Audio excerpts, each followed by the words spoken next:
I decided I would fling my kilt on, because I don't often put on a kilt for, for a burn supper. It's not something that I'm wont to do, but I was concerned that my season was quickly appearing on me as a tour guide, and I have to wear my kilt practically every day during the summer, and I just wanted to make sure that it still fit me after several rounds of haggis, neeps and tatties. It's fairly late on in the season, as I'm sure you appreciate, and I think this is burn supper number 14 for me this year.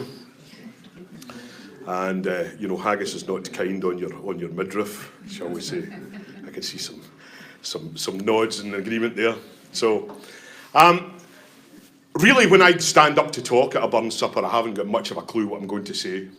I have to be honest with you. I don't have terribly much of a plan, and I just await and I see what the room's going to be like.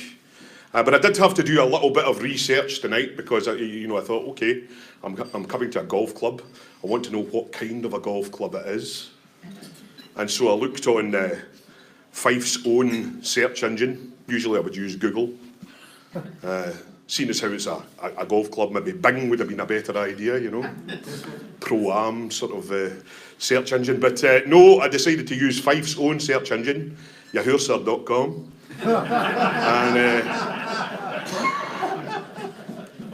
And it did fling up much of interest about the Crail Golfing Society. And I'm pleased to be amongst such an august crowd, and I was really very pleasantly surprised when I walked through the door and was welcomed by your captain to discover that it was Pam, and I thought to myself, that answers the main question that I had about the nature of the Golfing Society, and I thought, that's wonderful. Because, often I'm asked by people just looking to set up a burn supper, and they'll say, should this be a man's only thing? Should this be for couples? And I like both. I do. I like a mixed burn supper. I do like a stag burn supper. But my idea of stag is slightly different from most people's idea of stag, because in the military we were forced to face this question about 30 years ago, once women started appearing through our gates in droves, and we couldn't very easily bar them from coming to the burn supper. But that didn't mean to say that it had to be a couple's burn supper, you see. Stag, in a military context these days, simply means no partners. It doesn't. And we changed nothing else about the supper. We kept all the Rabelaisian aspects of the supper that pre-existed. We did away with none of it, and we just expected our new female members to be suitably thick-skinned, and they proved to be so. And that's great. That's great. There's absolutely nothing wrong with a convivial evening such as this, but I still do think that there is a space in burn suppers in general for burn suppers which are purely for the enthusiast and nothing else. I was saying there earlier on, it gives me a perverse pleasure to belong at the same time to the most right-wing and the most left-wing burns clubs in the east coast of Scotland at the same time, because the Edinburgh Burns Club could not be more establishment, and the one in Cardendane, as you can imagine, is slightly different, having been set up with the Communist Party. So the makeup is a little different at Bowhill. And the Edinburgh Burns Club is an evening very much like this, very genteel. We sit round, and, wonderful, clinking of glasses and so forth. Whereas the Bowhill People's Burns Club, we look to have the meal done and dusted in about 40 minutes, and then we have 5 hours of poems and songs and speeches. So you couldn't really sensibly ask your partner to come and join you at an evening like that. Really, we need everyone that's there to be invested in it. As far as I'm aware, Bowhill appears to be a men's only club, but I am not aware of any women having made application for membership to the Bowhill People's Burns Club.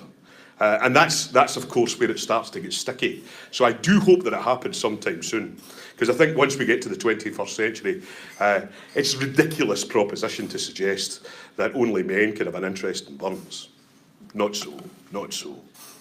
Anyway, that's just by way of a little bit of introduction. So I was wanting to talk to you about various different aspects of Burns and to really take a look at what it means to be a bard. You know, we all have concepts of what bardship is all about. For me, a bard goes way beyond being a poet, way beyond being a songwriter. That's not enough to be a bard.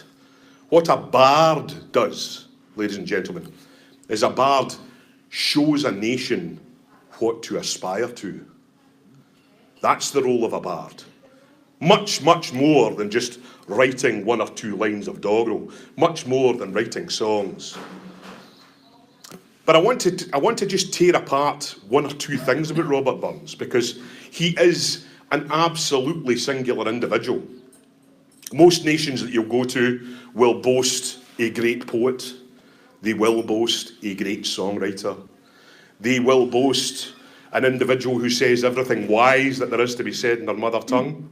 They will boast someone who collects all of the national melodies and sets them down for posterity.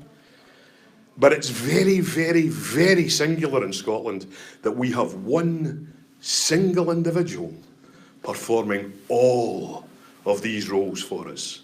You'll find that no other where. No other where.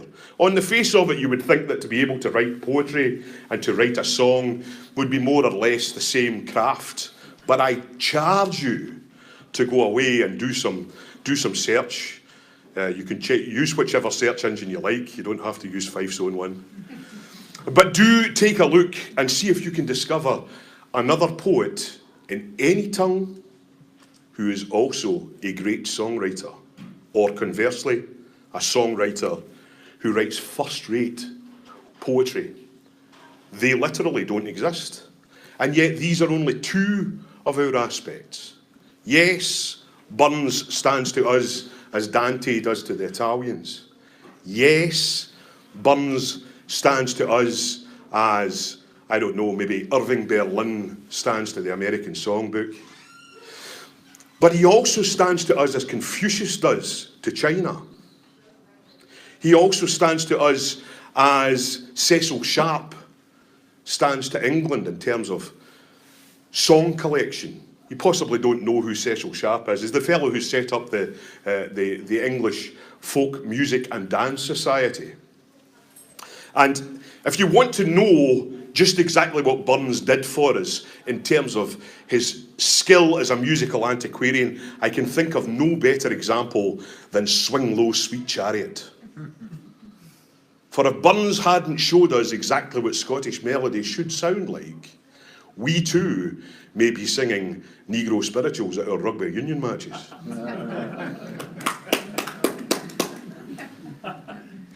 The English voice virtually disappeared. It took 100 years after Burns' death before Cecil Sharp and Percy Grainger and Ralph Vaughan Williams and one or two other individuals got interested in collecting England's national voice. And by that time, the Industrial Revolution had been nearly gone. All of the agricultural voice of the nation, gone. Disappeared, never to be revived. And it is, it's a very, very sad thing. And it makes England impoverished as a nation. And I say this with all gentleness and all meekness. You know, when you look at the Welsh, when you look at the Irish, when you look at the Scots, you can see a very definite identity. England as a nation took the decision, it seems to me, in the early 19th century, the late 18th century, to do away with anything that made England specific. It's like they tried to make themselves as vanilla as they possibly could. And succeeded in it. And it allows that particular nation to claim that, well, this is just the normal. This is the normal state of things. And one day you'll all wake up and realise that you wanted to be English after all. You know, and that's it's definitely part of the national psyche, that. But it's to be mourned. It's to be mourned. The reason, the way that Burns came to take this role for us in society, he met with a fellow called James Johnson in Edinburgh, a music publisher. Now, James Johnson was actually a printer, and he had invented the world's first typesetting method for music. Before James Johnson came along, if you wanted to print music, you had to start with a virgin sheet of copper, carve out lines for it, and then go painstakingly along with a stylus, write in all the notes, and it would take an enormously long time, and if you made a mistake, you had to burnish the copper and go again from scratch. Very, very painstaking. And James Johnson found a way of typesetting the music. His editions didn't look terribly elegant, but they served a purpose. And what he thought the best use of this would be to collect all the national melodies of the nation and set them down for posterity. And he thought that if he went hard at this, he could fill 2 volumes. He thought maybe about 200 songs or so. And then he fell in with Robert Burns. And the 6th volume took a long time to come out because it was published after Burns's death. It took a long time to get the 6th volume ready for publication. The first 5 volumes flew off the press. 6th volume took a while. But in the end, 600 songs. 600 songs. The entire voice of a nation saved. And a lot of the songs that he was writing for Johnson, he wasn't actually looking to make a great song. He was simply looking to perpetuate a melody. To perpetuate a melody. I'm going to sing a couple of songs here which have interest to this particular evening.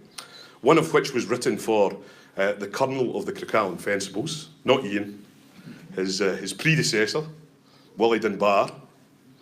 And the other one is a local song to hear. Now there's a connection between these 2 songs. And I think maybe Gordon will work out what it is, but I'd be interested to see if anyone else does. Oh, rattle and roar and Willie and he held to the fair for to sell his fiddle and buy some other wear. But Perton way his fiddle is saltier blunt as he. Rattle and roar and Willie, you're welcome hame to me. Oh, Willie, come sell your fiddle say fine. Willie, come sell your fiddle and buy a pint of wine. If I should sell my fiddle, the world would think I was mad. Money's a rant and my fiddle and I he had. As I gaed by Crochallen, I can't he could bane and rattle and roar, and Willie was sitting at yon board end by anchored company. Rattle and roar and Willie, you're welcome hame to me. Ah, Willie, come sell your fiddle say fine. Willie, come sell your fiddle and buy a pint of wine. If I should sell my fiddle, the world would think I was mad. Many's a rantin' day, my fiddle and I he had. Well, thank you very much. You're very kind. And the second one, it's up with the carols, the dies up, and the lassie buckhaven, and the kimmers a largo, and the lassies a leaving. Aye, go through, for we hae muckle ado. Aye, go through, for we hae muckle ado. We hae pints to spend, and we hae pence to bring. We hae pennies to spend, and we hae pints to bring. Aye, go through, for we hae muckle ado. Aye, go through, for we hae muckle ado. We'll live our days, and them that come behind, let them do the like and spend the gear they win. Aye, go through, for we hae muckle ado. Aye, go through, for we hae muckle ado. So, who can spot the connection between these 2? Anyone? What about you, Gordon? Well, it's 9/8 as opposed to 6/8. Very well done. They're both slip jigs. They're both in the 9/8 metre, which is not a very common metre to be writing music in. It's quite strange. And this is exactly, this really more than anything else shows Burns' skill, because it fits the metre absolutely perfectly. Absolutely perfectly. Seamless. It sounds very, very natural, so you don't even notice that it's in a bizarre time signature. And this just shows the tremendous skill of the man. Another thing I think that shows the skill of the man is that he can tell you an entire story and tell you nothing at all. This is art for me. I'm going to sing one more song for you, and it's a song from my neck of the woods, from Cock Pen, which is just beside Bonnyrigg, where I stay. And I won't tell you about the song straight away. I'll sing it for you. It's fairly short. There was a wife wand in Carpen Scroggum. She brewed good ale for gentlemen, sing old cow, lay you down by me Scroggum, my dearie Rougham. The guidwife's dochter fell a fever Scroggum. The priest o' the parish fell another, sing old cow, lay you down by me Scroggum, my dearie Rougham. She put the toy, the bed, the gather Scroggum, that the heat of the tain might cure the other, sing old cow, lay you down by me Scroggum, my dearie Rougham. That's all there is to it. Quite a brief song, and essentially just 6 lines, and then some nonsense doggerel. If you want to go and take a look in a lexicon or something like that, you won't find the word Scroggum. It's not a word at all. It's just a bit of nonsense. But it's close enough to one or two other words that it kind of makes you see that there's something amiss here. And all that he's told you there is that there's a woman who has a little kind of business selling beer out of her room, and she's got a daughter who's maybe hung about a little bit too long, starting to get a bit of a drain on the family resources. And so she takes the opportunity, while the girl is in a fever, to stick her in a bed alongside the local minister. Now, he tells you no more than that. But he tells you just enough that you can construct the rest of the story for yourself. And that, to me, is exactly what art is all about. If you want to know my metric for art, it doesn't matter whether you're talking about a play, it doesn't matter whether you're talking about a movie, a painting. If you come into contact with a work of art and you understand the work of art, and yet you understand yourself no better for being in its company, it's not art. Art is only that which distills the human condition. And the more concise you can make it, the greater it is. So that's his aspect as an antiquarian. And the other aspect that I wanted to mention was his ability to come out with everything wise that there was to be said in his mother tongue. And a lot of this, he's writing at a tremendously young age. You know, we all know that Burns died young. I used to, I don't get it so much now, but I've been doing Burns suppers for a very, very long time, as it happens.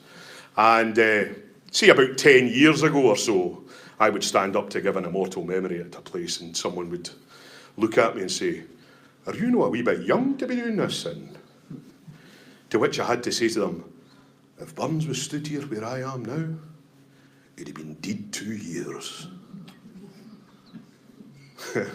And that was 10 years ago. That's to put it into context for you, how young a man that we're talking about. But that's when he died. When he wrote, "The best laid schemes of mice and men gan aft a gley, and leave us nought but grief and pain for promised joy," he was 26. 26. Likewise, when he said, "Oh, wad some power the gift of gie is, to see yourselves as others see us, it would frae many a blunder free is, and foolish notion, what airs and dress and gait would lead us, aye, and even devotion."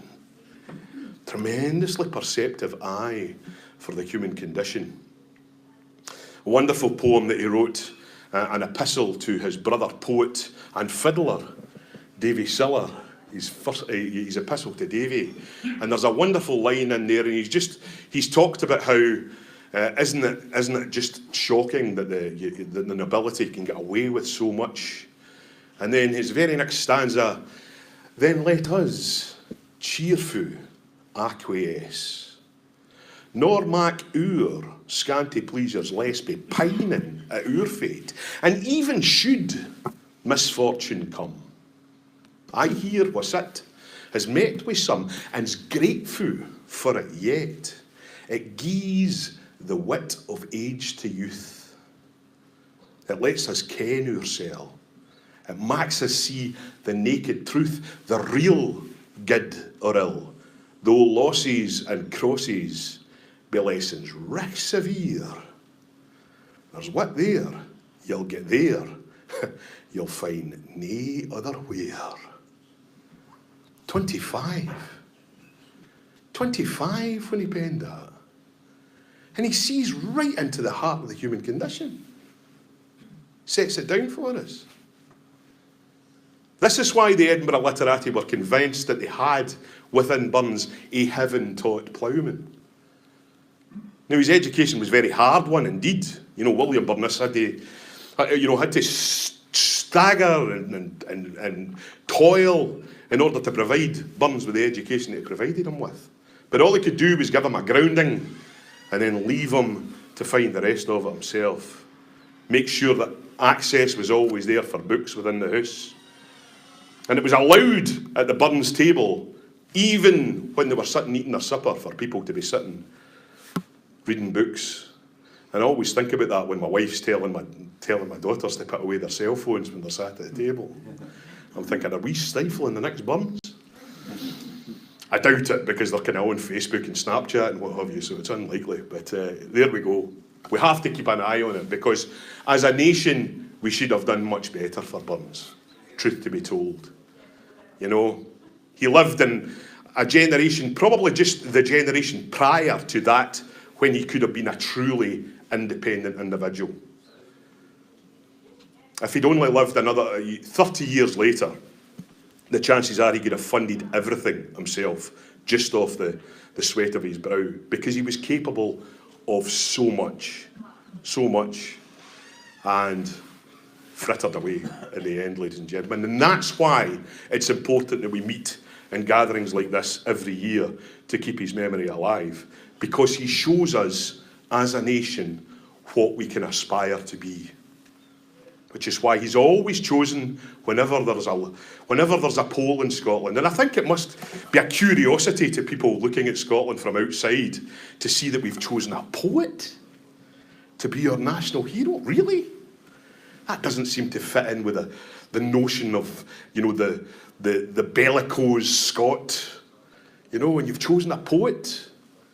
And we've had hundreds of great poets here in Scotland. Hundreds and hundreds of them. But Burns comes right at the pinnacle of them because of his clarity of vision.